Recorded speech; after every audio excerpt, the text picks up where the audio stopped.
Hey you, I'm the Queen of Shade. Welcome to the interview.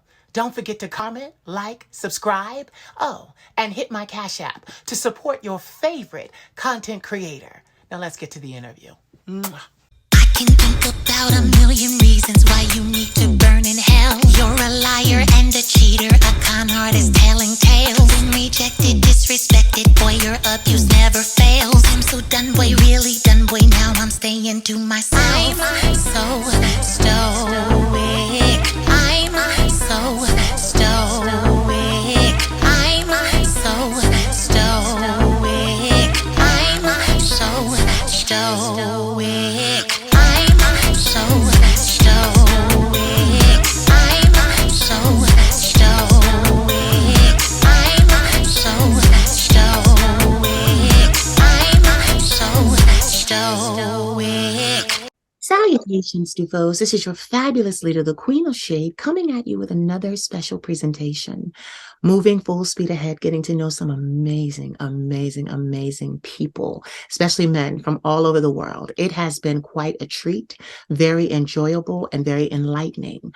I've been talking to men from all different colors, creeds, nationalities, but I mainly our Black brothers. I do like our Black brothers. So having said that, I have someone now that you need to meet who you probably already know if you're anywhere on the internet or et cetera, et cetera. This young man is a content creator, and there's so much more to him than just content. So we're going to talk to him about it today. But this is how I came across him through his content creation. So we're going to talk, and we're going to let him enlighten us on what else he does and what's going on in his life today. So, ladies and gentlemen, I would like to introduce you to Cordae Omari, also known as Daddy Decent. Yeah. Hi, how are you, sweetheart? I am doing amazing. How are you? Pretty good. We were talking as I was setting up, and you were telling me, I was like, are you ready for this? And you were like, I just came in from a video shoot. Mm. How did it go? It went good. It went good. It was a long shoot, but it went well. Yeah, I was going to say, you are what I love about you. And I said I was going to say it immediately when the camera started to roll. I love how on your Twitter profile it says Decent Daddy is a trademark brand. It is. That's why the Queen of Shade is a trademark brand. Hey, you gotta make that money. Gotta protect. Gotta protect it. So, not a lot of guys know to do that. So that already strikes me about you, because that lets me know with you, you're all business. Mm-hmm. And that's good. That's a good way to be. Like, that's a great way to be. Like, not only are you beautiful, because when you came on this camera, I was like, ooh, okay. All right. Thank you. You're welcome. I was like, okay, this is how we plan today. All right. But you're quite beautiful. And I love it because,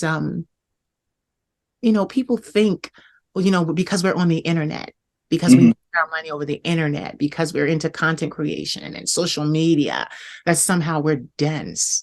And it's like, no, sweetheart, you have to be actually really, really, really intelligent to finesse all of this. Yeah, it's a lot of work. Yes. As another one of my friends, colleagues, King David, out of Atlanta, he says it all the time. The rabbit hole goes real deep. I love it. Me too. So, it's an amazing. I just want to say thank you for doing this, because I remember when I asked you, I think I asked you 3 weeks ago. Mm-hmm. And what I love about you is you pulled out your itinerary. You looked and you said, I have an opening on December 1st. Mm-hmm. And I said, well, then I'll take it. And here we are. Yes. And it's also World AIDS Day. So there's that. Yes, it is. Yes, it is. It's World AIDS Day. So thank you for reminding me. Shout out to all of those who live with HIV, who know people that live with it, and are still living a viable, very thriving, very bright, vibrant lifestyle. Because you can. It's not a death sentence. It's not a death sentence anymore. You want to add something to that? To that, I would just say, not just because it's World AIDS Day, but every day I want you guys to just make sure that you are still on top of your health. I feel like me being a content creator, it's very important that we do speak about health, because it's not spoken about a lot. For me, for instance, I've been on PrEP since 2020. And of course, I've had my dealings and I've come across people that has HIV, but there's ways to protect yourself when you are having sex with someone who's positive and undetectable. Yeah. Just stay safe. Educate yourself. Yeah, I got on PrEP this year. Yeah. Congratulations. Thank you. Thank you. I've been celibate for 10 years. My doctor was like, why? Mm. My doctor was like, why? And I'm gonna be honest. I got on PrEP at first. Like I wanted to get onto it. Okay, so listen to this. Here we go. I gotta tell you my tea. So I had a boyfriend from June the 30th to September 11th. Was my first boyfriend ever in life, and I'm 40 years old. So what happened was he's HIV positive and undetectable. Me being negative, I wanted to be able to enjoy the full capacity of my boyfriend without worry, you know? Yeah. So I got on PrEP, but that wasn't the main reason. Let me tell you what the main reason was. Being who I am, going places and, you know, touching a lot of people's lives and them either reacting positively or negatively. I wanted to be on PrEP because I didn't want to have something bad happen, if you know what I mean. Mm-hmm. And then I have to live with, you know, whatever happens because of bad situation. My grandmother gets so mad, Queen Mother gets so mad when I say that, but I do think ahead like that because these careers are very public and people see you and you don't know how people feel about you, especially with the internet. You have so many people. I was just talking to my therapist. I've had therapy for 16 years now and it's still going. You don't know. She was just saying this to me on Tuesday. You don't know who's watching. Exactly. And you don't know how they feel about you. Mm-hmm. So I never wanted to be the type of person. It will never happen because it will never happen. But I never want to be the type of person where I'm caught alone and then something negative happened and then I have experience with more than I bargained for. Not only the mental trauma, but then some physical trauma. So that's actually why I decided to get on PrEP. I definitely get it. Yeah. I definitely get it. I commend you for getting on PrEP. Like, I commend you for it. Yeah. Even my doctor, it was so funny because I went through, I was going to go through Mr. at first. That's what I go through. Okay, I was going to say I was going to go through Mr. at first, and I did the whole home test thing, and they made me do it twice. They made me do it twice, and that damn lancet pricking finger, oh, it hurt so bad, Omari. It hurt so bad, and I had to do it twice. So then the second time because they said it was not enough blood in each circle. Yeah, those circles, you have to make sure all circles are filled. Yeah. On the card. So I did it once and just did it. And they were like, no, you got to do it again. So I'm pricking my finger and pricking my finger and pricking my finger the second time so that it bleeds. And I'm soaking the cards. They say, okay, that one works. So I turn around and I do all of that only for my doctor to say, I can get you PrEP. And I'm like, well, you know, PrEP arrives for free. He's like, yeah, but you can get it through me free and I'll give you a 90-day supply. It won't just be a month at a time. And that interested me because, you know, traveling and doing different things like that every month, I don't want to have to worry about it. So I get a 90-day supply, which is 3 months. You know, yeah, don't have to. This is gonna sound bad, but so before I started using Mr., I was just getting PrEP through my insurance, through my normal physician. Right. But I'm tired of paying this copay fee. I don't want to pay a copay fee. I want to be cheap. I went through Mr. and I free. Right. Well, get this. My doctor was able to get it to me and that my insurance wasn't charged. Yeah. I get it through my primary care physician. So that's so cool. Oh my God. So we are okay on World AIDS Day. We're talking about the necessity of PrEP. This is where our conversation. Very important conversation. Yes, we're having it because, you know, we have to take care of ourselves. And this is for anyone who's an adult. This isn't just for, you know, and I want to remove that stigma too, is because, you know, on World AIDS Day, it's not just about the gay community, you know, being susceptible to HIV. HIV knows no gender. It knows no sexual orientation. It knows none of that. It just knows this is a warm body where I can, you know, where the virus can incubate and grow. That's all they know. So they don't know gender. They don't know sexual preference. It's just the virus. So we need to understand that everyone is susceptible to the HIV and AIDS virus.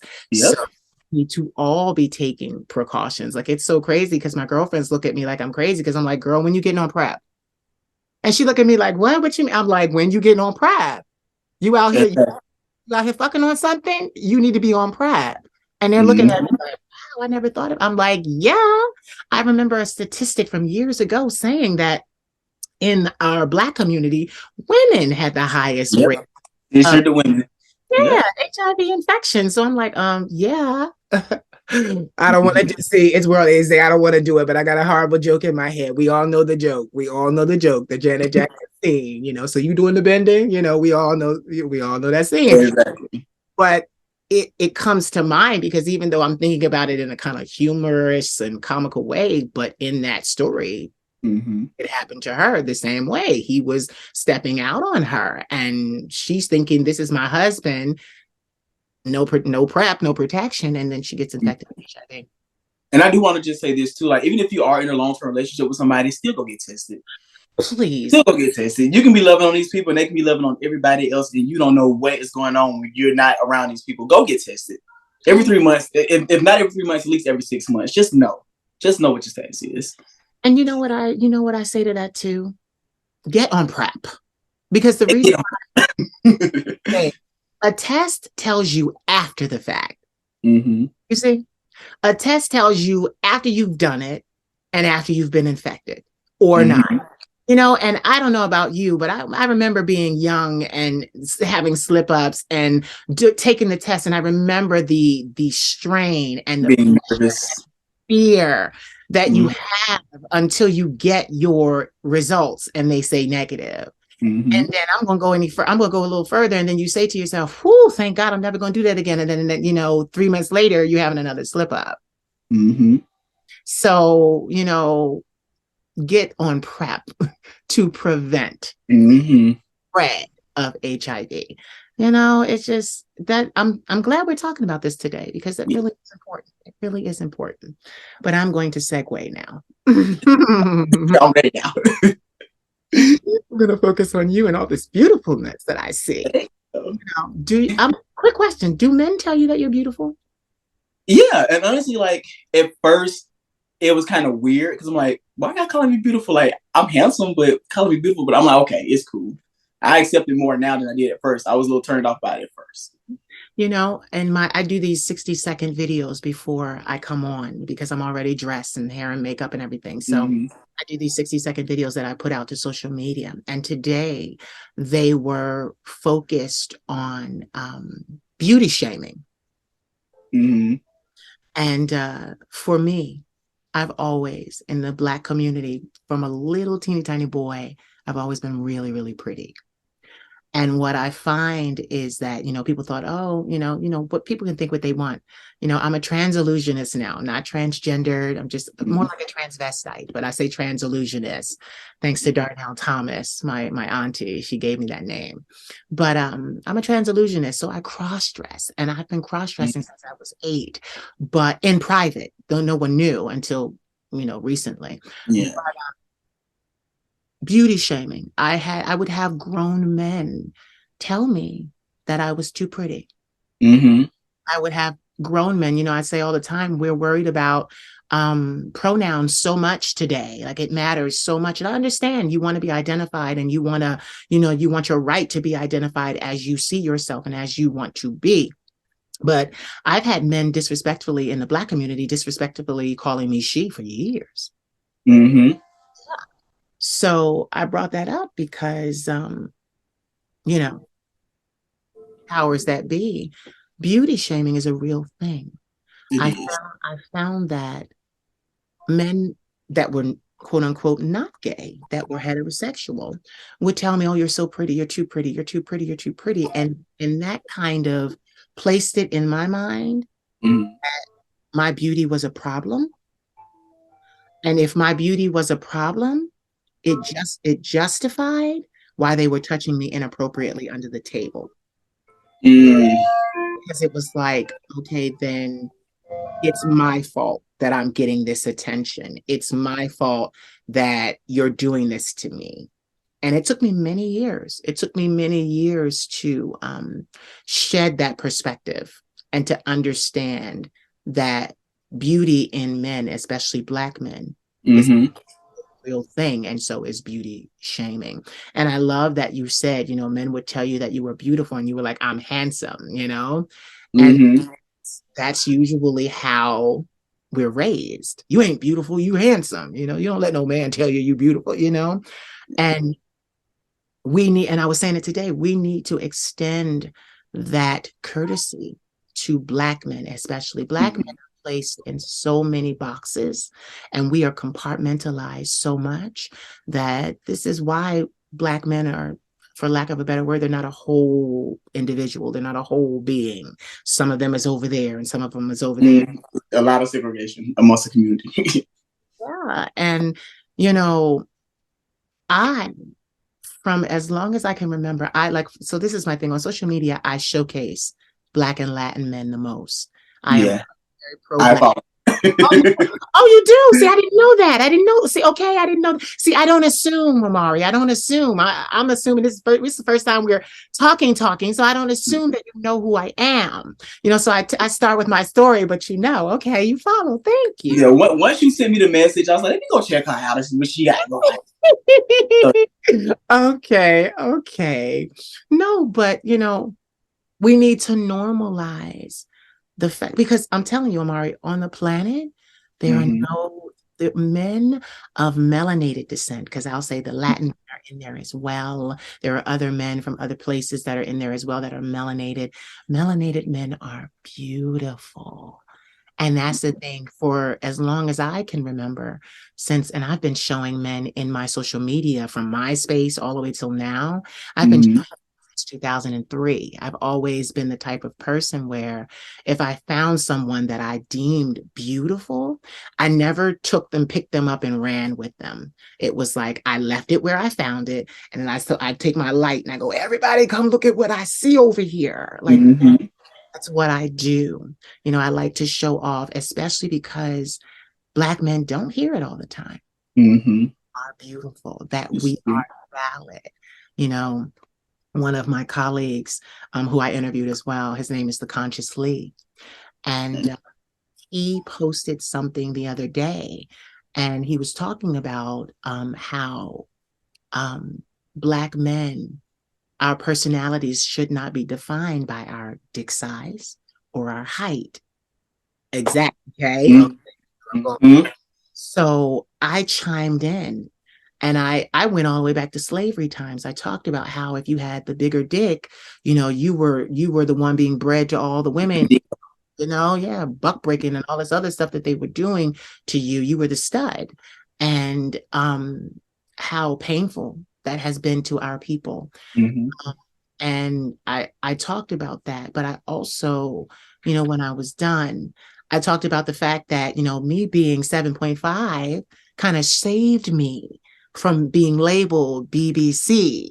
So I was able to focus on education. I was able to focus on my career. I was able to focus on, I know how to use the motion of the ocean, honey. Trust me, I do. But yes, trust me, I do. We'll get to that. I've had my share. That's why I went celibate for 10 years, because I was done, child. I slept with everybody in this city. But anyway, no, but really, like, I talked about how, our Black men are so pigeonholed by that. But then I talked about also today, if a Black man wants to show his BBC off or his height, either way, he should have the right to do so with no judgment, with no judgment. And I always do that. People can't stand that I do that, because I stay in the gray area. I used to be a very black and white thinker, but I'm not anymore. Like, my therapy has taught me that the world is less black and white and so much gray. I should live in the gray area. So that was something that he brought up. But today I also said, we need to normalize calling Black men beautiful. And we need to normalize the fact that what's in their pants is theirs. It doesn't belong to us. Thank you. Right. Okay. Thank you. Okay, we'll get there. Because it's like, or we can go there now if you have something to say. But like, yeah, it is theirs. And each man can do what he wants with what he wants. you know? So I'll leave that alone for a little while and come back to it because we'll get there. I So know. when you were speaking to me earlier, I noticed an accent. Where are you from? Where did you grow up? Where are you? I am originally from Birmingham, Alabama. Ah, okay. So you're a Southern boy. Lots of Very hospitality. southern. Thank you for saying southern and not country. Thank you. Oh, no, no, no. Thank you. I had a proper education. I love it. Oh, I love it. I have had a proper education. I know. And that's the thing. People look at this and oh, she makes it look so easy. Baby. There's a lot that went into me off camera, but I have had a proper education. Mm, Country is an offensive word. It's an it offensive. is We very. all used it, but when you say someone's country, it's an offensive word. It is. Hmm. And I would never want to offend you. So I say Southern as you are. I love it. So have you lived in Alabama your whole life or did you move? What did you Yeah. So I lived in Alabama up until I was 31. I just moved to Atlanta last year. Okay. And I moved here after I got separated from my ex-husband. Oh, so you were married. I was married. I had the whole before I started doing content or anything like that, I was this normal, regular guy, just living life. Really? Yes. You're piquing my interest. Mm-hmm. But I Yeah. don't, but this is the thing. I've had a proper education, so I don't pry on personal matters. I don't do Oh, that. you can cry. Well, I've told the story a couple of times. Like it's nothing Okay, well that's then will you please crazy. tell it so I don't have to ask the questions? Yes, I would definitely tell my story. I So, would, okay, here we go. I would like to hear more about that. And then we can go there. How did you get into content after that? But I would love to hear about that. So go ahead. so I was in a relationship with my ex-husband for almost 6 years. We were only married for 8 months before I decided this is not going to work for me. I need to go. We had a lot of turmoil towards the end of our relationship. So the reason why I even eventually it's full circle. The reason why I got on prep is because I found out that my ex had been cheating on me. So Oh, I went ahead. I went to my doctor. I said, "Look, doctor, I need you to full panel test me for everything, put me on prep. Like, just I want to make sure I'm good." I left that relationship, but I ended up going back to that relationship. okay. And when I went back, I kind of allowed him to talk me into getting married, Okay. which I probably should have said no at the time because honestly, my heart and my mind was like out of it at that point because now you've lied to me. You've pretty much just you've taken the trust away that I have for you. Like you betrayed me, so I don't have it for you no more. But I went against my better judgment and I ended up getting married anyway. Everything was cool. We were going through couples therapy, and then COVID happened. We were on shutdown. We couldn't really go to the therapist in physical, like in person anymore. So we still were trying to virtual thing for a little while, but it didn't work the same. And being stuck in the house with him so long, I realized I don't like him as much as I think I like him. Yeah. So yeah, it's time for me to go. Yeah. So I left. I went and got my own apartment. I stayed in my apartment by myself because me and my ex-husband, we were buying a house together at the time. I didn't want nothing. I told myself, you keep everything. I don't want no money. I don't want shit. Just keep it. The only thing I kept was my last name. Everything else you can have. I was like Tina Turner with that one. I worked hard Yeah. for that. I kept it. But I got my own apartment and I stayed in my apartment maybe for 8 months. And I was like, I'm going to go ahead and break this lease. Let me just go ahead and move. Because if I don't move now, I'll never move and go to a different place. So coming to Atlanta for me was like a reset. Yeah. I needed to change my environment because being at home, I started getting depressed. Yeah. And then the suicidal thoughts started happening. So I was like, yeah, let me just change my environment. Let me change the people I'm around. Let me try something different. And ever since I've been out here, I've hit the ground running. I've been working since I've been here. You know what I love about you? You're so open about that. And thank you for that. Thank you for sharing some of the most intimate parts of yourself because I don't ask. I don't ask. Mm-hmm. This is me being in the public eye as well.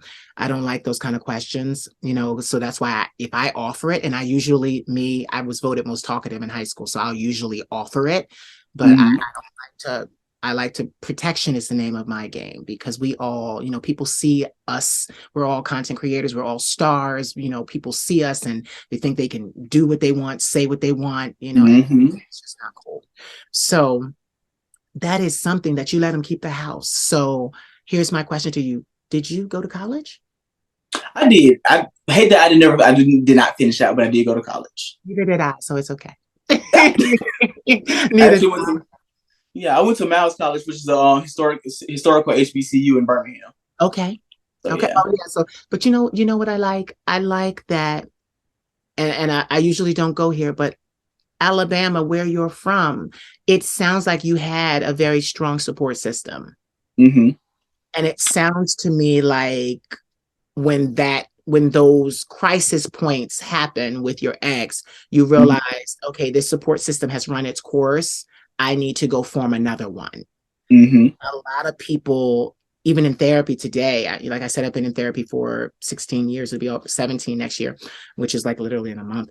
But most people are not that strong, Omari. They don't realize to walk away. I am like, so that's why I'm saying it, because I'm the type of person like you. If it doesn't work for me, Mm-hmm.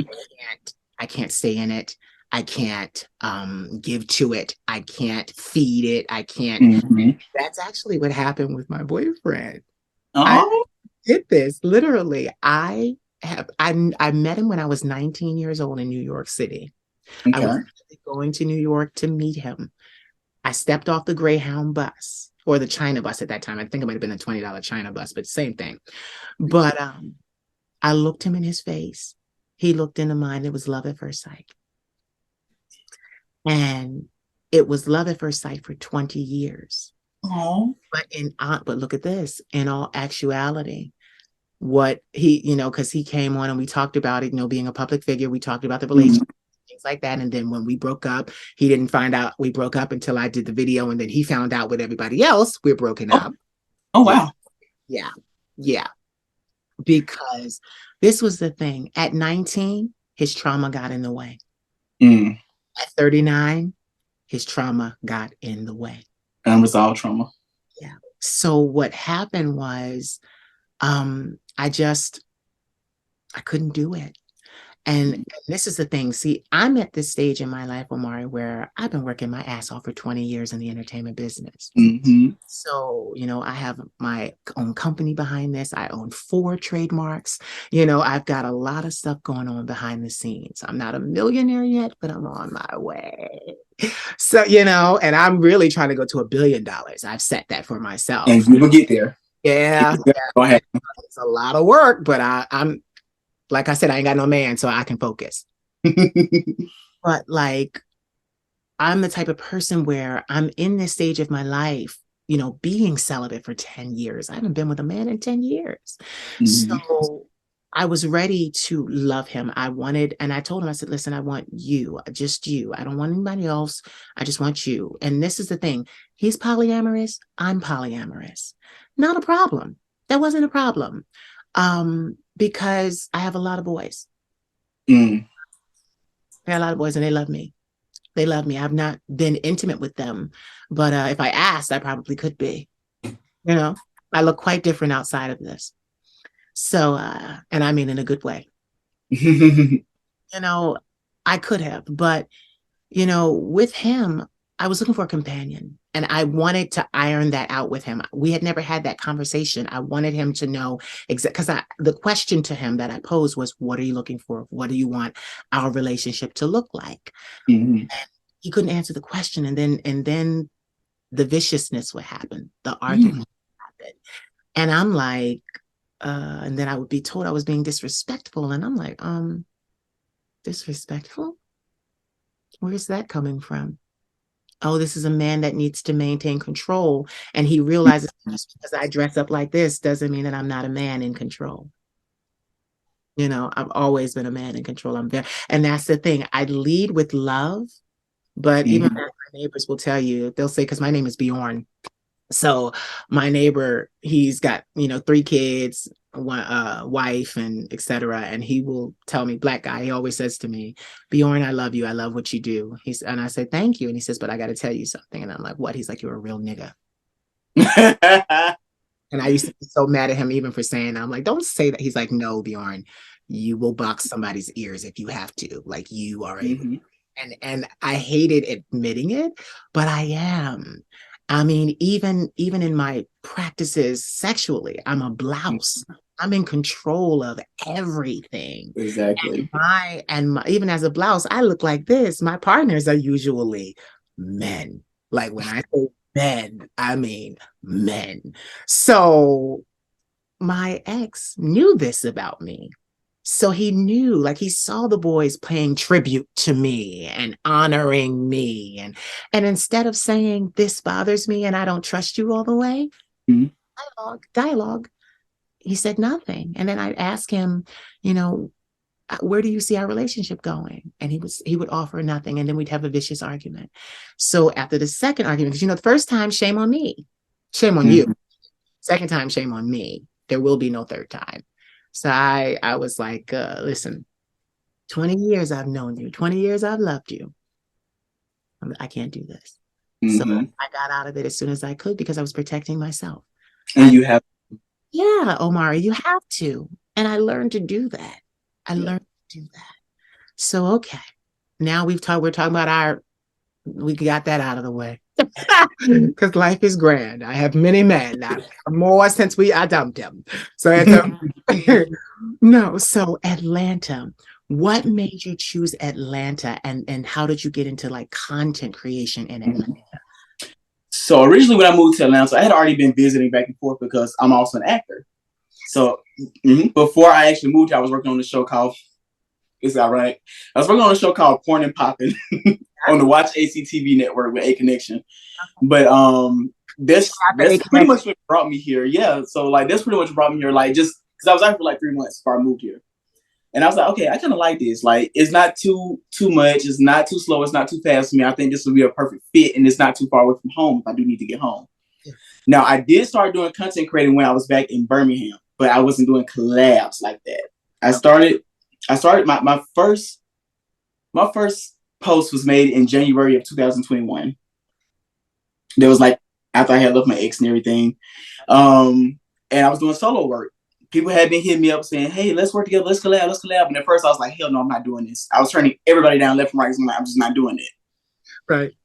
Then I finally gave in to Mike and Monty, and I love them to death. Those are my babies. We call each other our boyfriends. Yeah.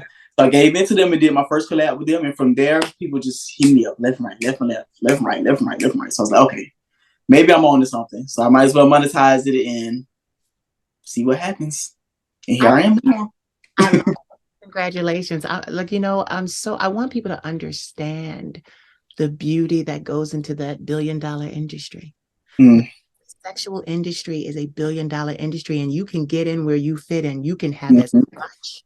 You can have as much, or you can have as little as you want of it. I know.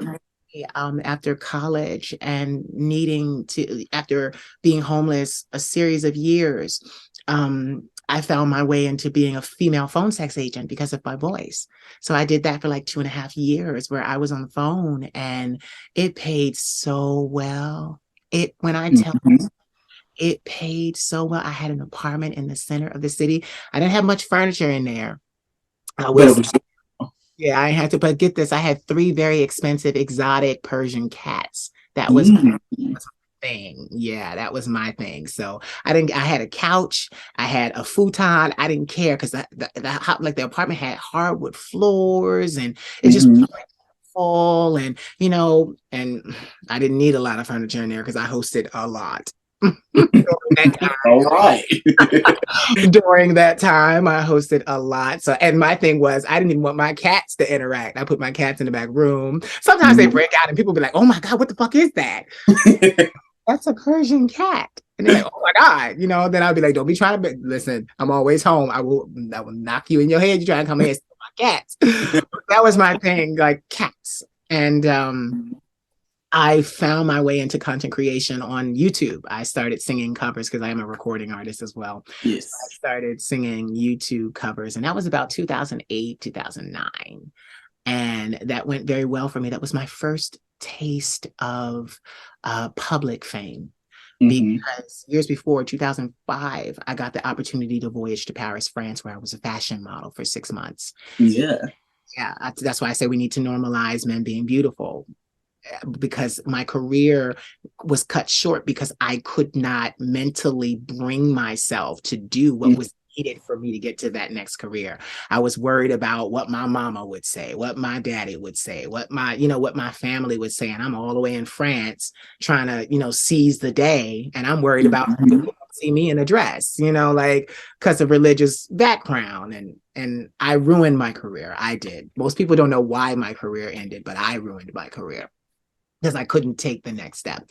So then when I came back here in 2006, I was homeless again.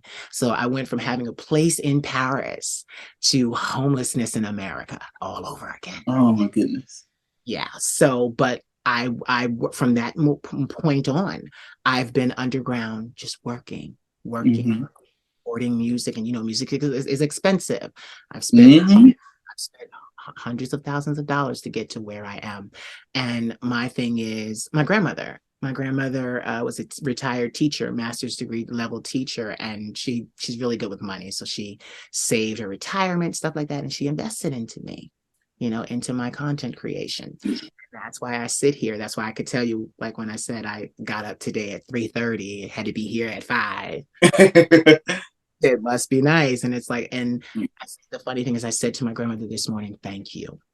Because what people don't understand about content creation, and this goes from Hollywood on down, is that you create the content, but it doesn't immediately go viral or immediately.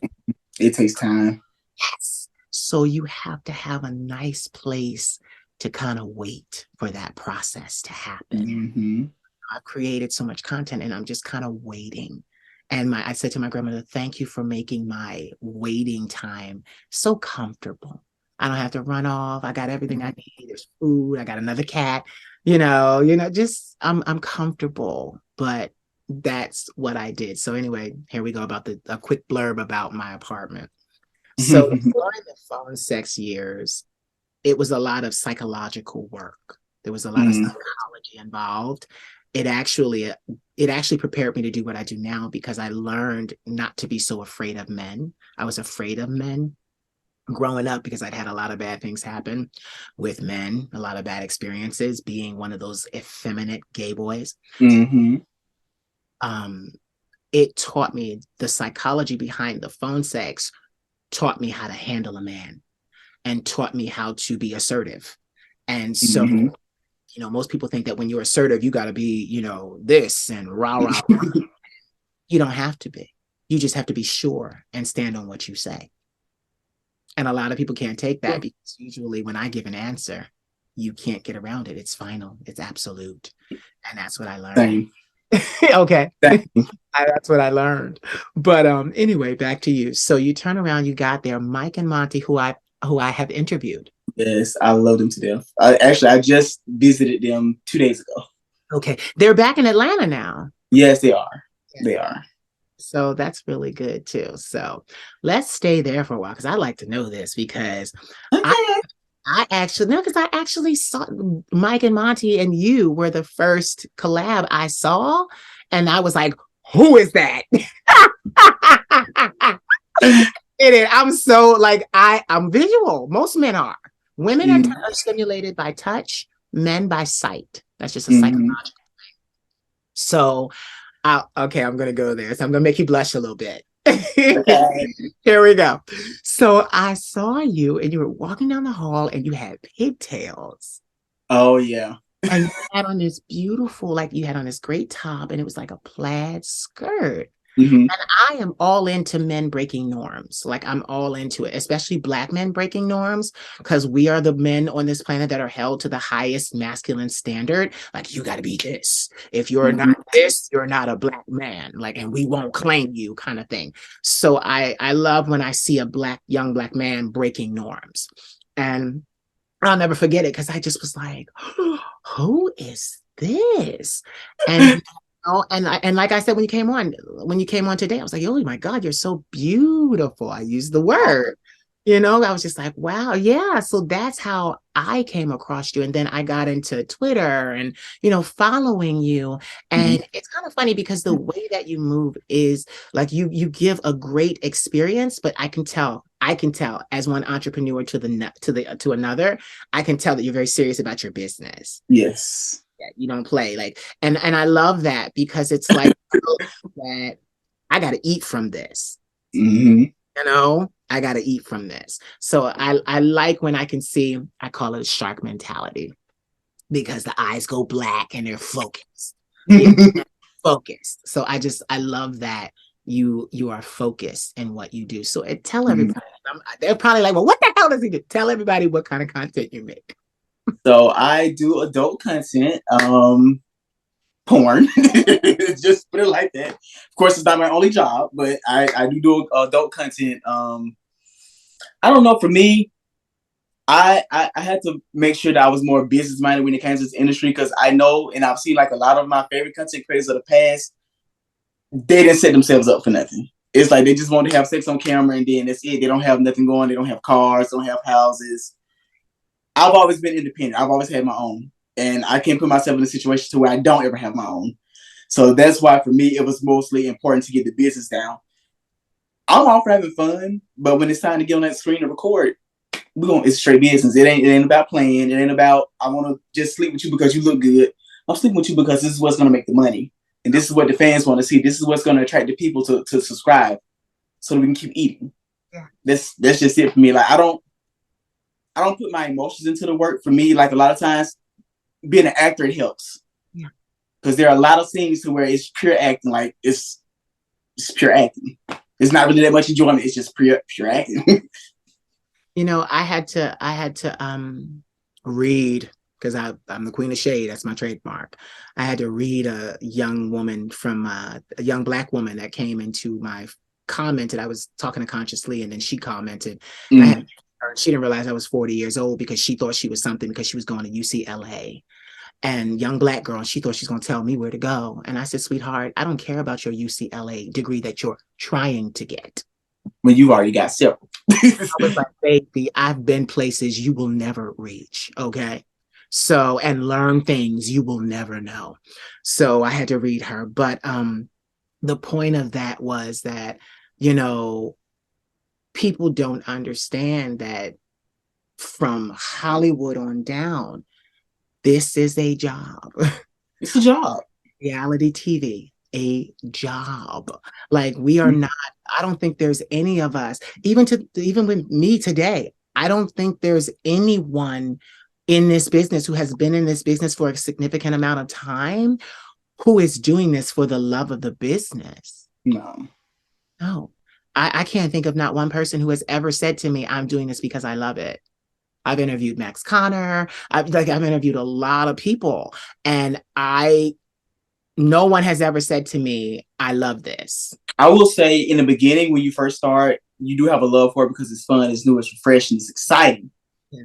But after a while, you have to, if you're serious about it, after a while, once you actually start putting in work, once you start editing, once you start doing promo and marketing and trying to get endorsements and brand ambassadorships, like it's a lot of work. It's a lot of work. It's not fun anymore after a while. It's not. And I couldn't have said it better because it's not. It becomes your everyday, all day. You're always, I like to say you're always in the cutting room. And that's the editor's room. You're always in the cutting room. You're always making sure this is right. You're always making sure that is right. Even before this interview, when we booked this 3 weeks ago, I literally was like, I want that picture. And you're actually in the skirt, in the kilt. Like that's the one I want for the interview, because like people don't understand like our minds, and that's what I give.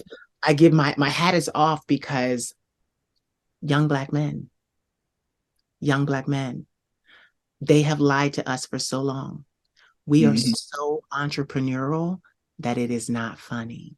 They want to tell us, no, you can't be entrepreneurial if you don't have 4 years of this, if you don't have a master's. And I get this. I have plenty of Black people that I know that have those things, and then they're not working in their field with their degree. They're something else, and not saying that the degree wasn't worth it, because it's worth it. But at the same time, they're over here being entrepreneurial all the way over here. And that's the one thing that I love about our culture, is because, we didn't need the Caucasian dollar to come to Africa and tell us, to sell our bananas. We were selling our bananas. Like we knew, and I don't want to just say, but bananas, shea butter, we could sell, but we were selling those things. One thing about me is I'm a shaman. I'm an African shaman. I'm a seer, prophet, oracle, healer. I do a lot of spirit work.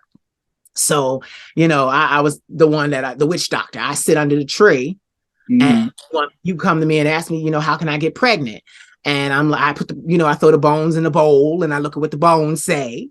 And then I tell you what you have to do to get pregnant. But you're not leaving me empty handed. You bring me fruit, you bring me food, you pay me for the service. It's only in America that people think like, okay, I saw this from you, and they don't tip. They don't, and it's like, okay, this is not just for shits and giggles.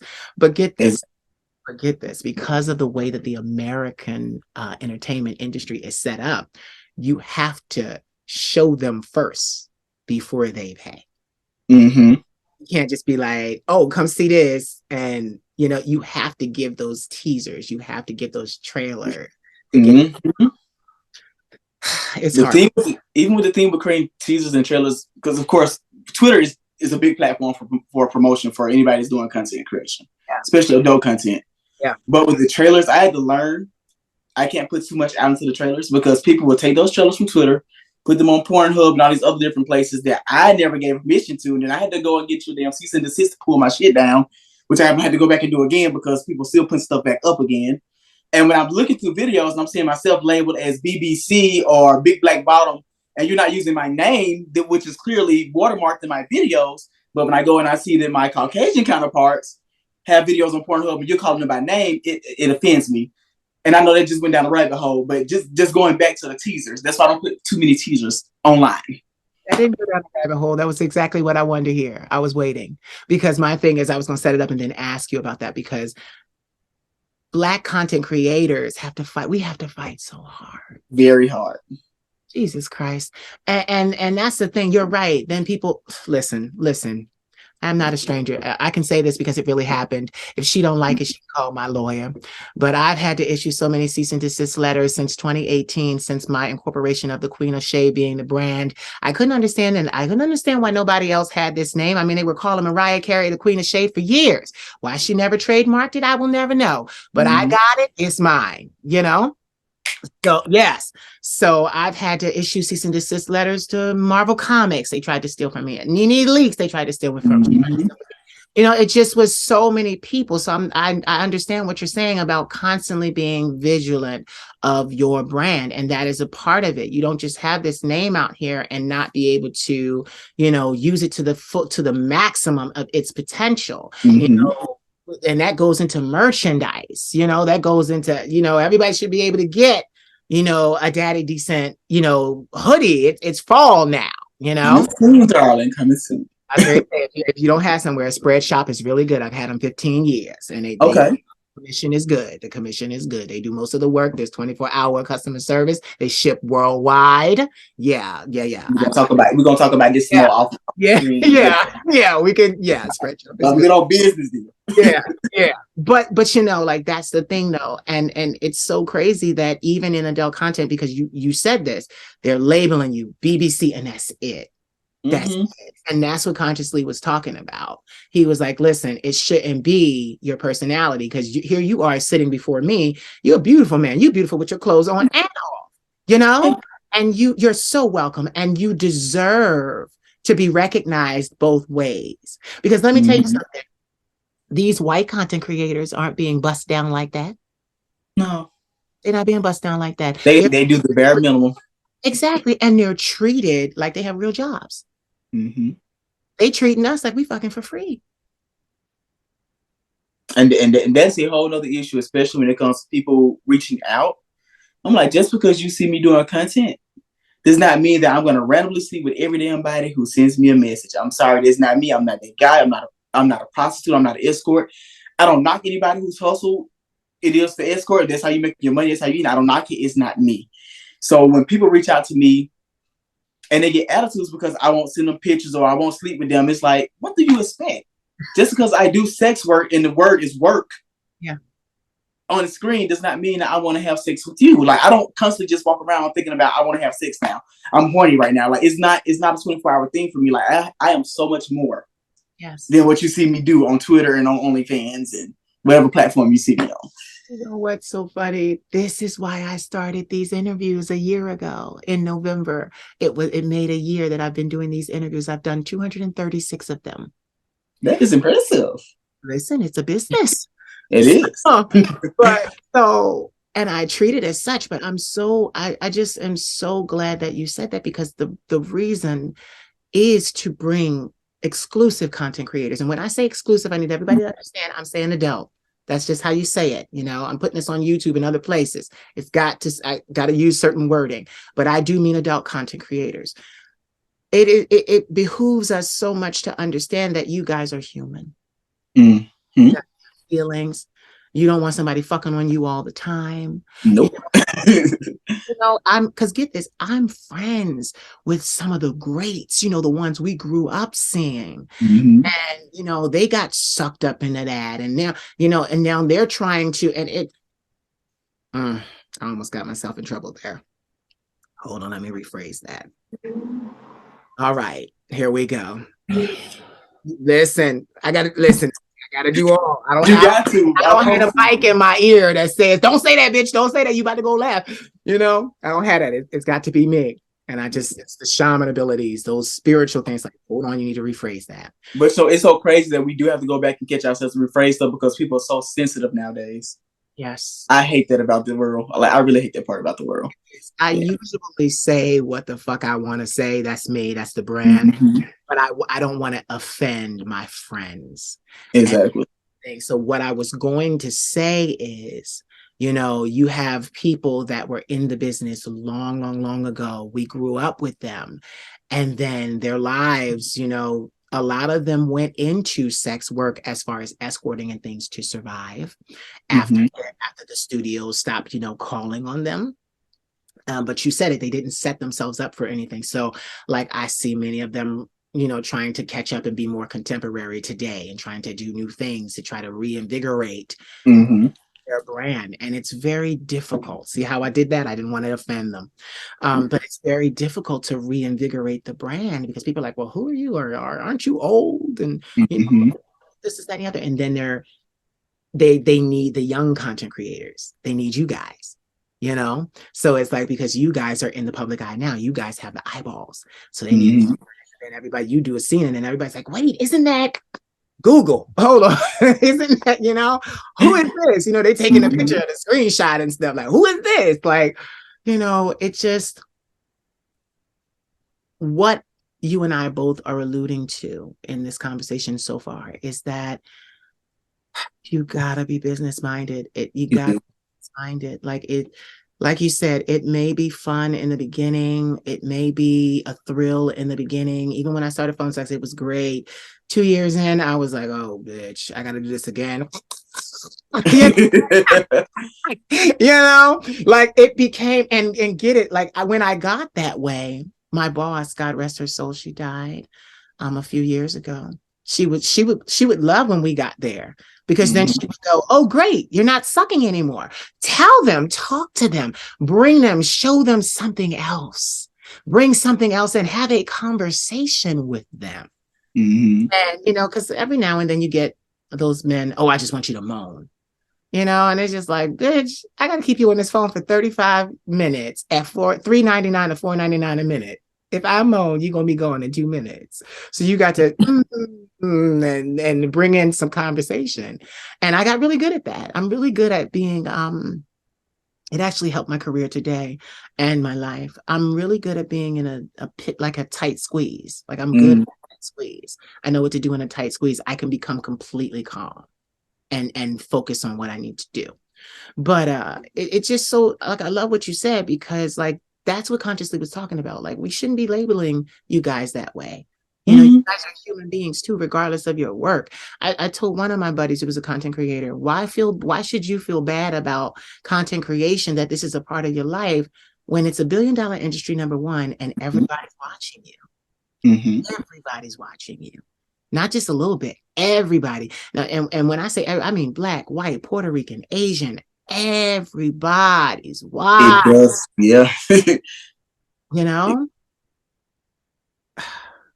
I stopped for a second. I thought you were going to say something. Oh no, I was just agreeing. Yeah, everybody's watching. Like when I went back and looked at some of the analytics on some of my like social media pages, and I see all these people from all these different countries, and I'm like, they're looking at little old me, the little boy from Birmingham. They're looking at me, and I'm like, wow, amazing. Isn't that something? It is. Yeah, even with my music, music is a slow grow too. Takes forever. But Mm-hmm.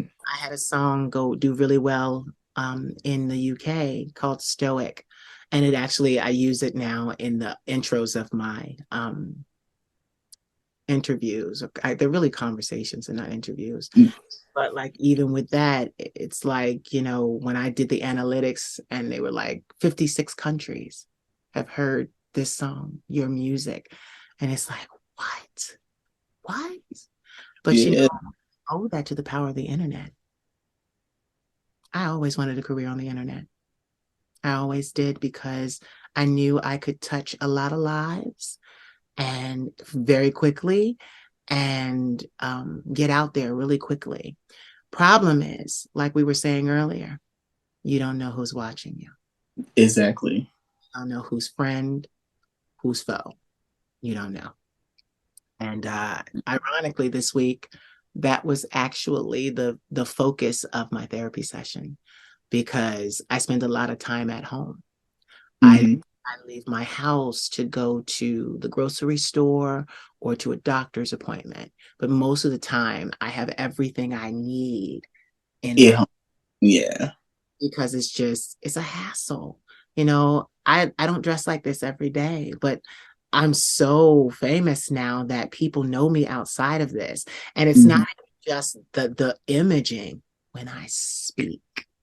And that's the thing. See, that's how I make my money. My money is made from this voice. Everything else, the hair, the makeup, the dress, that's kind of like the ambiance. Mm-hmm. The brass tact is you're gonna hear this voice and you're not gonna forget it. So that's how I've been making my money. I started in phone sex doing that. This is how I make my money. So when I'm in a store and I speak, immediately people are like, wait a minute. And then I'm like, oh, and then Look, here we go again. I got to buy whatever I'm buying quickly and be Mm-hmm. fine, and I get tired of doing that. So I stick to myself. So anyway. I like that too, for the most part. Like, if I'm not traveling, if I'm not working, or if I'm not doing a show, I'm normally at home. Mhm. When I would say maybe around my 3 or 4 month mark, I started going like out places, going to the park, and just being out in public, like doing Sunday fun day. And at the time, I had my homegirl living with me. She's my roommate. I invited her to come live here with me, whatever. And I just distinctly remember we were in the park one day, just walking around, and then like you can hear people like whispering, or you can see people like, "Oh, that's Daddy decent, that's Daddy decent," and she having fun with it. She's like, "Oh, this is." They notice you. They know you. Like, I'm like, okay, that's cool.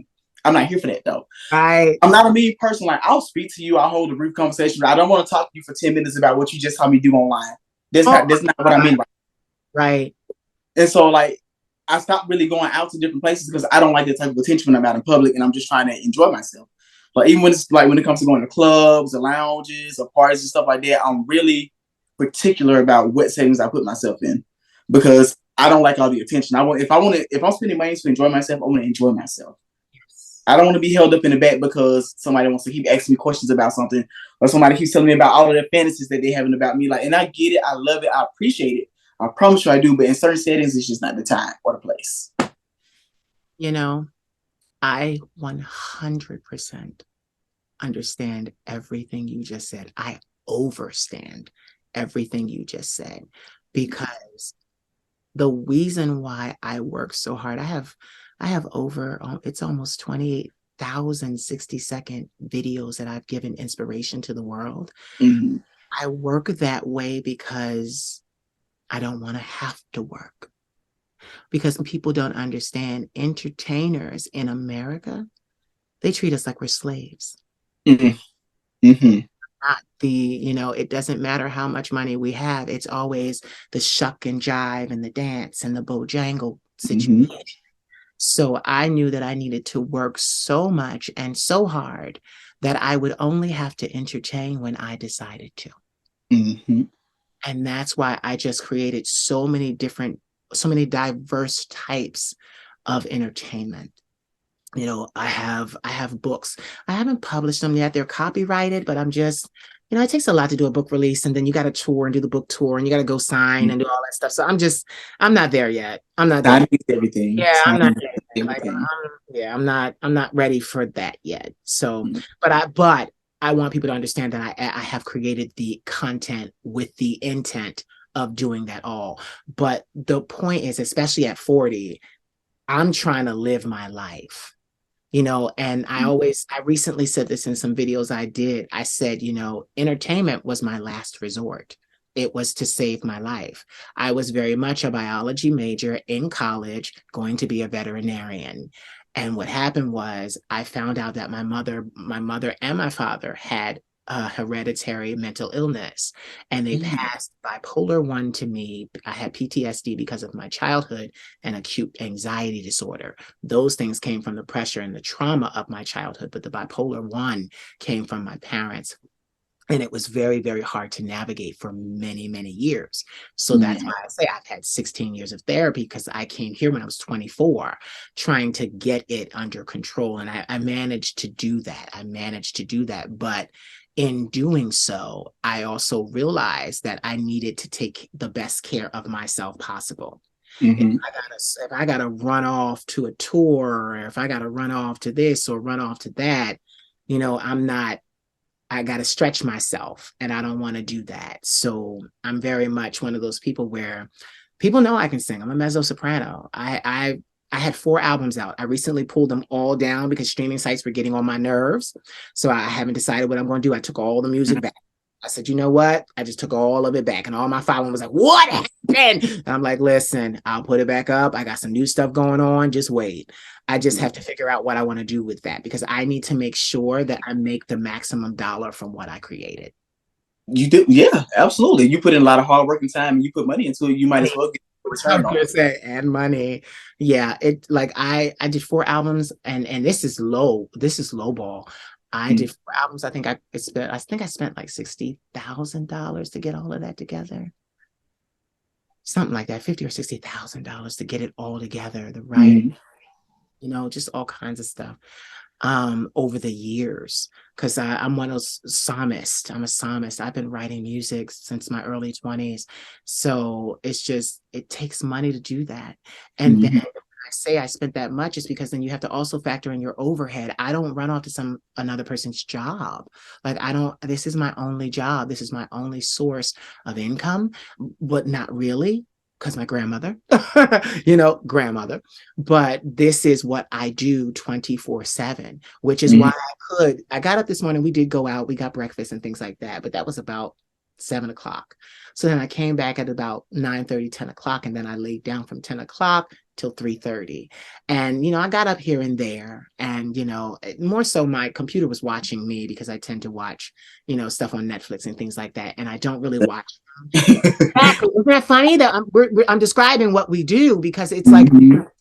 you gotta unplug some way, from all that's going on. So it really is watching me. And it's so crazy because like my boyfriend thinks it's the weirdest thing because in order for me to fall asleep, sometimes I'd have like noise from the TV or the light flashing so I can fall asleep. Yeah. It's just because our brains, we're so programmed to Mhm. create, create, create, create, create. And we're always going, that the mind, like, and that's what people don't understand. It's kind of, sadly, it's kind of like, a man who does construction all of his life, to make his money. Eventually the body starts to break down. Mhm. And with content creation, we have to stay sharp, because it's a lot of overuse of the brain. Nobody talks about that. It's Mm-mm. it's overuse. So you have to compensate. You have to Mm-mm. offset that some way. And, I call it white noise, because I like to, like, I'll put on something that, I like, and it's kind of crazy. Sometimes I'll go for, like, I like vampire flicks, but I don't like them to be too much. There's one that I watch, vampires, and it's an old movie, but literally I watch stuff because the voice is so soothing. Mhm. I'll watch Animal Planet on line, or shows on YouTube that are like leopard documentaries, lion documentaries, because when they tell the story, they tell it in the same key, so I can sleep to it. I can't be like, I being this, I can't just be in the dark with no noise. Like I can't. It's a lot, because like if I'm in the dark, it takes me forever to fall asleep, because now I'm in my mind. I'm thinking about what I need to do tomorrow, what I got to do next week. I'm thinking about what I could have did earlier part of the day. Like, did I miss something? Like, it's so many thoughts. It's so many thoughts. Yeah. And that's what people don't understand. And I'm so glad you brought that up, Omari, because I want people to understand all that you go through to bring them the content that they enjoy. Yes, it's a lot. It's a lot. It's like Will Smith said, we are constantly beating on our craft. We are shaping it. We are constantly chiseling our craft to make it better. There's no such thing as perfection, but you can get pretty damn close. Yes. Yeah, you can. The way to do that is consistency. Because once it's already built, like you and I, like yours and mine is, it's not that we're going back in and landblasting it. We're taking the brush and going in the grooves, polishing, because it's already fine tuning. It's the small details in the project that we're working on, the sculpture, the painting, whatever. That people don't understand. We give so much of ourselves to the world, and honestly, it makes me a little upset, because we do that because it's a job. We do that. We need to do that. People may not like to do it all the time, but we need to do it. And I'm just going to say that being black and male, not too many options for us. Not too many options. So that's why I tell people, like I said, on Conscious League thing, no, your BBC and your height shouldn't be personality. But and then I added, but if you want to use those things, then you use those things because they belong to you. Exactly. We're trying to, I don't think they realize that I'm having a moment myself. I'm just trying to keep my composure, because it's just that they don't realize how much we go through to bring them what they love so much. It is a lot, especially a lot of times. You have to give up so much of your own personal life in order to give people good content, or to be in places where you need it to provide content for people. Like, it's a lot. Like, at one point in time, my personal relationship with my boyfriend had started suffering, because we're not doing date night. We're not spending time with each other. The only time you see me is at night after I've worked all day and I'm tired. So you're not getting any of my good parts. You're just getting the tired of me. And that wasn't fair to him. So I had to start pulling back on some stuff and start rearranging some stuff. It's like, that's why now I have to keep a calendar. Yeah. So I can stay more organized. I'm like, okay, this time need to be dedicated to him and him only. Nobody's getting this time for me. Like, it's blacked out. I don't give a damn who you are, what your name is. It ain't for you. It's for me and him. Yeah. I love that, because I love, like, even 3 weeks ago, you were like, when I asked, you were like, sure. And then you immediately, I have December 1st. And I could go with that. I said, oh yeah. Because I just love that. I love that, because, my thing is, you're working all the time. Like, that's what I understand. And especially being, we could have multiple jobs. At the end of the day, we're still working for ourselves. Exactly. I work for myself, but I also still have a 9 to 5. And that's the thing. And that's what I was going to say. So you're stretching yourself so much to be able to live, just to be able to live and be able to, and get it. It's not just to get by. It's to have the creature comforts that you want, to be able to take those vacations, to be able to go outside of the country, to be able to do this and do that. Like, understand the sacrifices that are made. There are a lot of sacrifices that are made. They are. Breathe on that one. Some deep breathing. Which, like, I'm glad we're having this conversation, because a lot of times, like, people will reach out to me, like, and they'll want to hang out, and I'm telling them I just really don't have the time to hang out unless I move something around, and they think that I'm bullshitting or capping, and it's like, it's not. Like, I'm at work from 8 to 5. Yeah. After work, I am meeting my trainer at least 3 times a week, and that's from like 6 to 7 o'clock at night. After that, I'm ready to go home and lay down, and that's it. Like, that's most of my day. And then, like, on weekends, I'm mostly traveling because I do sip and paint shows. I'm stripping too. So I Yeah. do that. So on weekends, I'm probably in a different city 3 times. I mean, 3 weeks out of the month, I'm in a different city. Then Yeah. on Fridays, I have shows here in Atlanta. So it's like I don't have much time to really just sit and be social with people if it don't make sense or make money. Yeah. You know what? I want to applaud you because you're doing so much. What's your birth sign? I'm a Gemini. That's why. You're an air sign, baby. I'm a Libra. My Yeah. mom's a Libra. Yeah.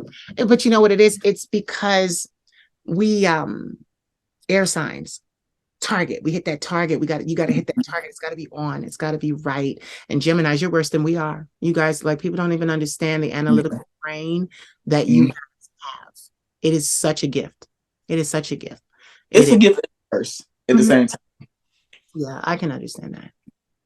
Yeah, I can understand because yeah, like I love the sip and paint shows. I have never been to one, but like you said, because people don't understand if I start showing up because Exactly. that's the brand. So I got a lot of friends that have invited me places, and a couple of them I'm going to see because like I love them. I love them. Like one of my one of my darling friends. We'll have amazing conversations because he runs a lot of businesses himself, and he's got all these brand deals and all these other things he does, and he's traveling all over the world. And his name is Stevie Boy. Okay. Yes, and Stevie Boy, he's one of my dear friends. Are you acquainted with him? I've not met him. I've heard the name before, Yeah. but I've not met him. Yeah, he when you said okay, I thought you were acquainted with him. No, but he works all the time. So it's so crazy because our relationship is 3 a.m. conversations. Like that's how like literally he's like, you sleep? I'm like, no, I ain't sleep. You sleep? I'm gonna call you right now. Like, like that's our relationship. And I'm in Philadelphia. I'm from Philadelphia. So he's down the road basically in Baltimore, and he's like, you got to come to Baltimore. But it's so crazy because I was talking, goes back into what I was telling my therapist. Like, I work all the time. Like Mm-hmm. I did a post recently, and it got a lot of attention because it talked about the seasonal depression that Mm, people have. always real. Exactly, because it's gloomy and because it's cold and dark. And, and what people don't understand is, being someone that has lived with mental illness and conquered it to the level that I have conquered it, I have to be there for everyone else who watches me. The Mm-hmm. winter time is actually the time when I got to work my hardest. I got to, Mm-hmm. I have to be here for these Mm-hmm. babies so I don't have suicide, so I don't have, hospitalization, so I don't have my babies, killing themselves. They gotta hear positive messages, and they gotta know that someone cares and someone's there. So I'm in front of this camera, like people were my friends were laughing at me because I have two phones, and people are like, oh, you're a drug dealer. I'm like, no, that's for my job. I got two phones, and in one phone I have 315 videos that I have to post that I've Mm-hmm. created. I'm a serial content creator and entrepreneur. And that's the thing. Like I create just on Instagram alone, I have 44,000 posts. That's what I do. And Mm-hmm. honestly, that's how I got good. It was the only thing I could do for a long time, And then even when other things came into the play, I did them well and moved away from them. Like I have Mm-hmm. podcast. I have a podcast that I did 3 years ago, and it's kind of sitting. I owe them a new episode, but there are over 200 episodes now. It's just like it's just so much. It's so much. And then I do these, and I love. And honestly, these are my favorite things to do. The conversations, because to me they're new. I never would sit down and have full conversations with people I admired, people I look up to, people I want to talk to. And then I love being in this position because when I saw you, I said, I want to talk to him. Oh. Yeah, I want to talk to him. And that's why this is really not work. This isn't, it's work, but it's not, this is the part of work that I'm just like, I enjoy that conversation, It's very enjoyable. This is the fun part of work. I would say thank you first for even noticing me, because You talk even though about I have, noticing you all over the world, and you talk about some thank you for noticing me. but no, like even with that being said, like seriously, like people tell me all the time, well, people know who you are, people know this, but for me, it still takes a lot for me to even believe it, because the from where I'm from and from my background and my upbringing, it's kind of like it's kind of a surreal feeling that people know me the way that they know me. I wasn't the most popular guy growing up. I Yeah, was nerdy as hell in school. me too. And like now to be in my adult life at the age of 32 and I'm getting like a lot of notoriety from people, it takes me a while to get used to it still. I'm still getting used to it. Yeah. And you know what else too? And I'm just going to say this about me. I'm not going to drag you into this statement. I don't want to put words in your mouth. No, but you know what else too? It's hard to believe that the whole world is watching you when the dollars in your bank account don't match. Mm, And that's that part. just for me. You know, No, that's for me too. okay, because I'll say I'll own it. I'll own it. When the dollars in your bank account don't tell you that everybody's watching, Then you're like, oh, okay. you don't believe it. Nope. I don't believe it. I don't believe it. But yet and still, I keep watching it happen. I keep watching people that are of caliber in this world, where literally, if they decided to write me a check, they could fix all my financial problems. And they want to sit and talk to me. So then I have to realize, like my lawyer tells me all the time, you may not have your millions just yet, but they're coming. They're coming. Keep doing what you're doing. Be consistent. Stay consistent. And what I love about consistency, because that's what I noticed from you, is what I noticed from all content creators. Consistency, listen, success is not magic. It doesn't happen magically. If you are consistent, you will succeed. Why? You never stopped. And that's what people don't get. As long as I keep doing what I'm doing, honey, I'm gonna bang my head up against $1 billion. And it's coming real soon. Yes, and get it 20 years in. You like, people don't understand. You never know. And see, for me, they need to understand it was 20 years because I had to get my mental illness under control. I had to learn me.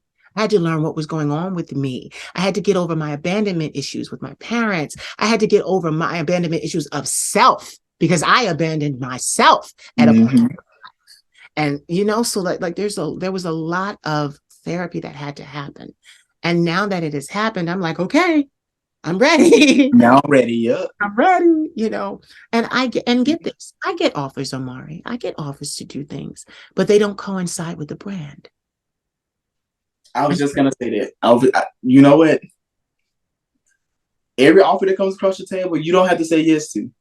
And I don't know, for whatever reason, a lot of the younger content creators who are just now coming in, they reach out to me for like guidance sometimes. They do. And I always say to them, just because somebody got a bigger name than you does not mean it's going to be good for your brand. Do what's authentic to you. Do what feels good for you. Don't do it because you feel like you're pressured because, oh, they have a big name, or I have to do it. You don't. You can say no because they seeked after you. So that means that you hold something they need or something they wanted. Can you please do me a favor? Yeah. Please say that last part again. They sought after you. Please. They sought after you. So they saw something you that they wanted. So you don't need them, they need you. That's where you realize that you're in control of the situation right in and there. Yes, you're in control because they're coming to you. I had a friend of mine several years ago. His name is Jeremy Hollins. He went viral. I call him the original internet sensation, or viral sensation, the original, because he was one of those men where even to this day, if you put in his name, Jeremy Hollins, it pops up. You immediately see it. He was one of those people that went viral. Well, a couple of years ago, him and we met on social media, and I was so moved by his charisma. He's a beautiful man, but also he's a really cool man. Like he just like way cooler than you would think that someone would be with that kind of out. You know, like you would think that they would be full of themselves, but Jeremy is not full of himself. So what happens was, I really, you know me, I'm boy crazy. So I just really loved his look. And yes, he had the whole package. He had everything he needed. And every man, every woman was after him. Hollywood celebrities wanted to meet him, et cetera, et cetera. So I started showing him exclusively on my page for like 3 months. It was just posting him. So he gets the call to come to Hollywood. And he gets the call to, you know, be in some things in Hollywood. And he called me and he was like, Queen. And I was like, what? He was like, the whole time I'm on set, they're asking me how I know you. If I can set up a chance for them to talk to you. And I was like, that was 5 years ago, before I had really had my glow up, you know, and became this. And I was just like, damn. And then it's so crazy because then I'll see, I don't want to name names, but I got a lot of like Mm-hmm. people that are on my page. And this is what I tell people all the time: do your show like everybody's watching. Don't Mm-hmm.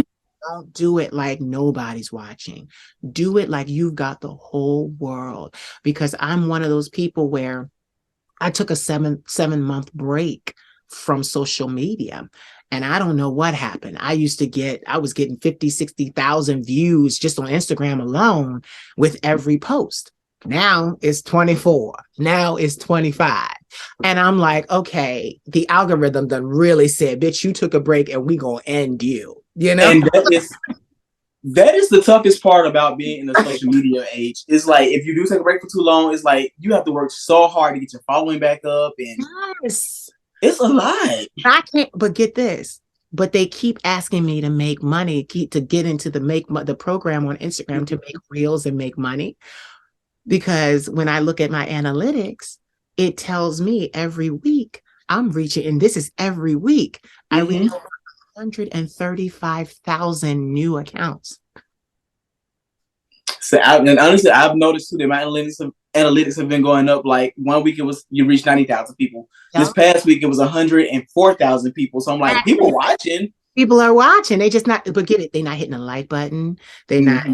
commenting. They're, and this is the thing. Like I had someone say to me, I've been watching you since you first started. And I went to their page and they weren't even following me, but they knew my name and they came to my, I wasn't in, because, if you follow the person, they come up in your feed. They were Mm-hmm. actively coming to my page. They actively looked for me. And I'm like, Because they sought after you. and I'm like, and get it. I'm one of those people that like I said, serial entrepreneur. So I'm like, guys, if all of y'all just gave me $1, Just $1. just $1, $1, y'all would really help me out a lot. But it's okay. And I realize I'm at this level in my life now that my money is going to come not from underneath me, but from above me. So it's Mm-hmm. going to be somebody larger that says, hey, I'd like you to do something. I'd like you to host something. I'd like you to do this. I'd like you to do. Now, mind you, when I say host, I mean a show. I don't host. I don't do clubs. I'm 40 years old. I don't. And I come from a fashion background. So I'm not really I'm into sleeping and luxuriating and keeping this mug in place. Talking to my therapist, and psychiatrist, smelling my good Bath and Body, stuff that they send me, and like that's what I'm doing. Like I'm into preserving myself. Mm-hmm. So I work so hard, but yeah, it's gonna come from above me, not below me. And but get it. I'm thankful for every person that watches. I'm thankful for every person because I built my entire platform off of word of mouth. Exactly. Word of mouth. I didn't even go to promotions and get it. That stuff is next. I got to run promotions. I got to do all that. That stuff is a part of it. And people don't understand that. To have a successful brand, you got to pay for advertising. You got to pay for promotion. It's not Mm-hmm. cheap. It's not cheap.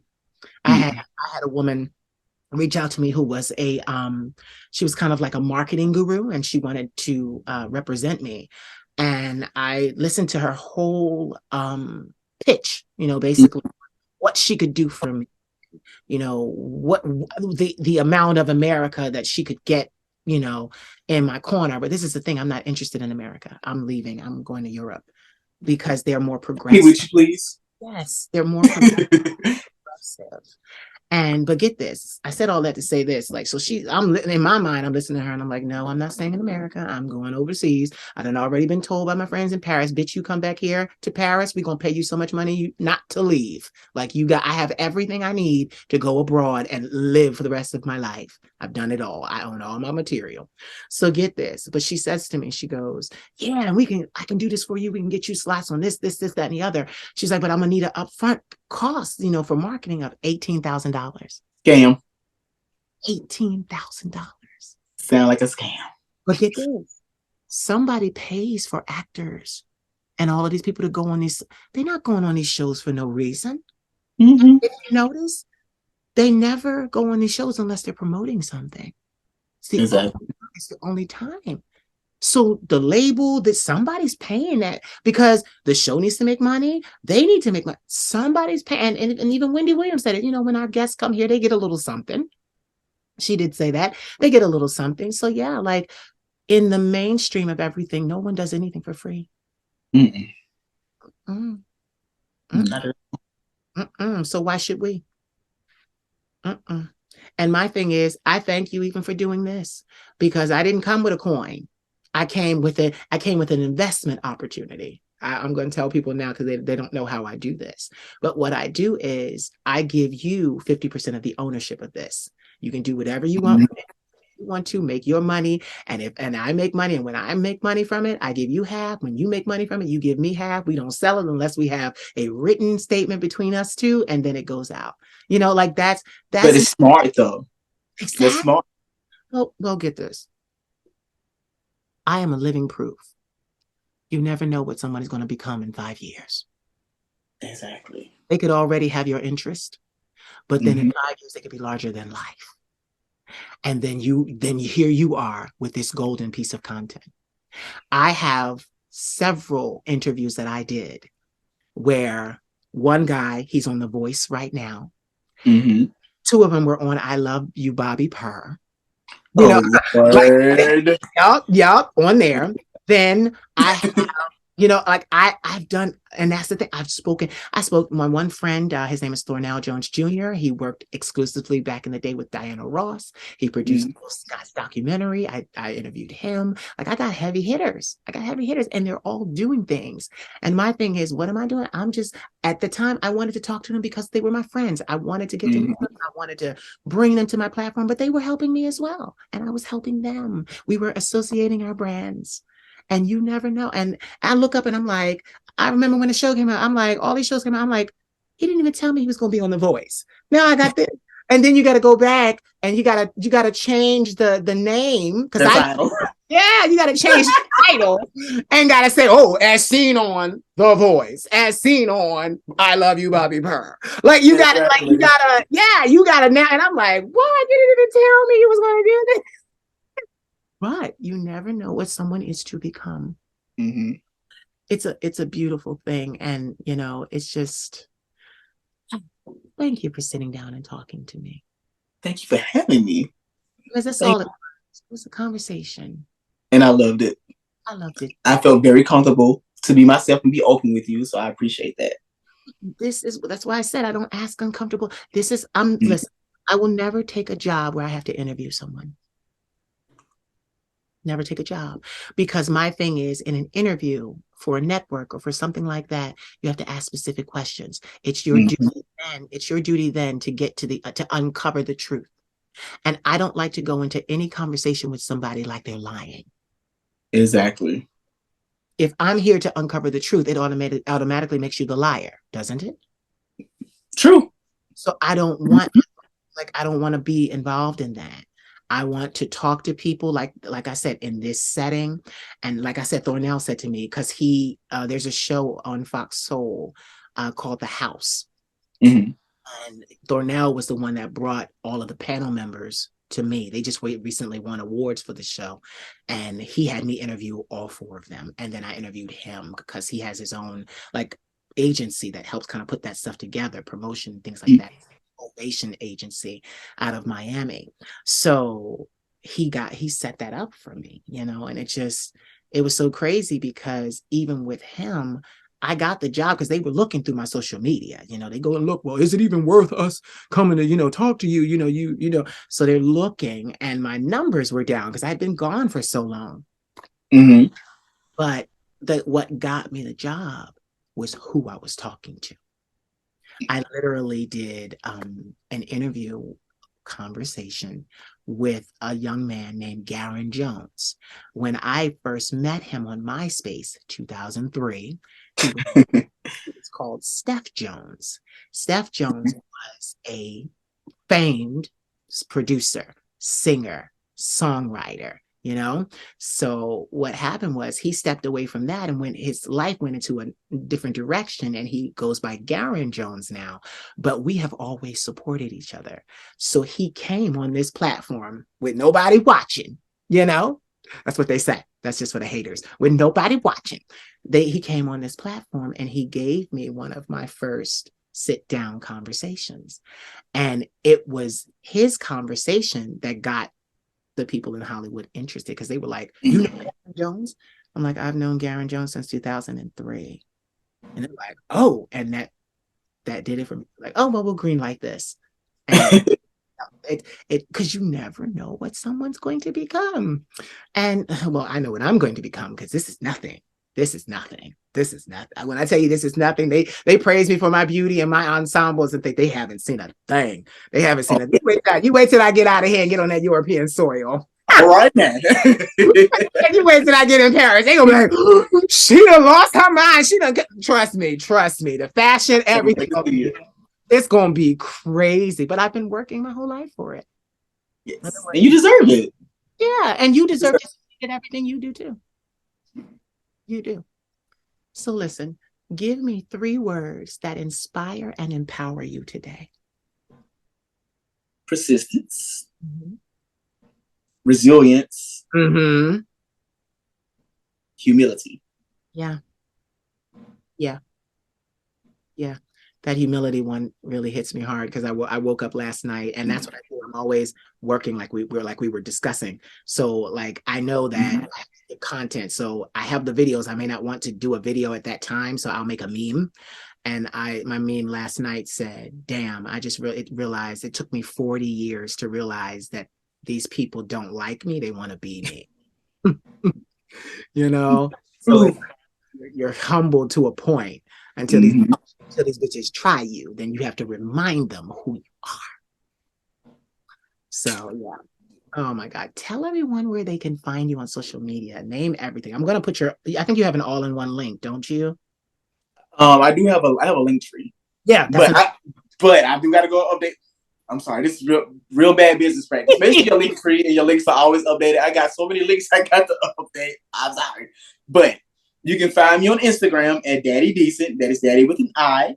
You can find me on Twitter if you're nasty and freaky like myself. That's also Daddy with an I, Daddi Decent. You can follow my Snapchat. That's Daddi Decent, Daddy with an I. Those are the only places that you'll need to follow me. Don't follow me nowhere else, because I will not accept. Thank you. I'm so mad. He said, "Look, bitch, I do enough. Do not." Thank you so much. Thank you. You are a beautiful man. You're going places. You've been places, but you are going to really go far. I love it. And I just want to say before we close, I'm so glad that after that relationship and that marriage ended, that you were able to find the courage to love again. Yes. Because that's hard to do. Yes. Yeah, I was in a position where, like I said, it took me so long to get my first boyfriend. Like I was telling you before, I said we'd get to closing. In 2009, I had one crazy summer. It was when I figured out that I wasn't a bottom anymore. I didn't want to be a bottom anymore. I don't like it. I don't like it. So I became a blouse, and there were a lot of men that liked what I had to offer. And in that summer, I slept with 85 men. So that was kind of like, yeah.